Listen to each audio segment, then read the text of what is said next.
संसार माझा समजूनी गमतो, निषदिनी खटपट त्याची मी करीतो.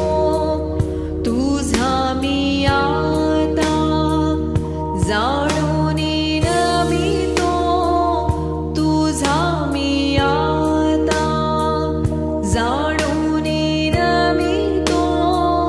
ख्रिस्ता दयेने दीनास पायी अर्पितो प्रभूला.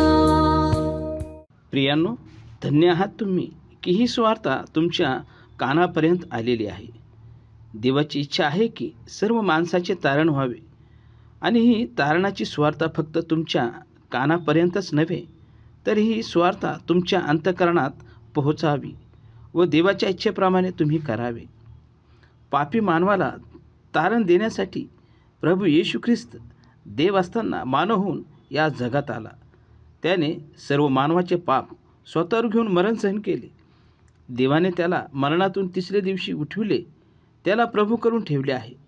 यामागे देवाची हीच इच्छा आहे की सर्व माणसाचे तारण होऊन त्यांनी युगानुयुगच्या नरकाग्नीपासून वाचावे व प्रभू येशू ख्रिस्ताला ओळखावे. पवित्र शास्त्र बायबलमधून तिमोथेला पहिले पत्र अध्याय 4 व वचन 2 मध्ये असे लिहिले आहे, त्याची अशी इच्छा आहे की सर्व माणसांचे तारण व्हावे व त्यांनी सत्याच्या परिपूर्ण ज्ञानापर्यंत पोहोचावे. सत्य म्हणजे काय आहे? सत्य म्हणजेच प्रभू येशू ख्रिस्त आहे.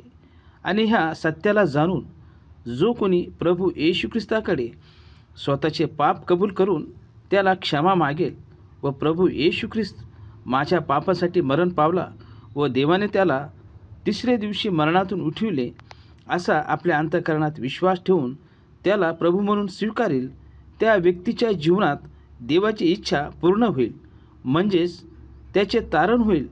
देव करो तुम्हाला देवाची इच्छा समजून येऊ.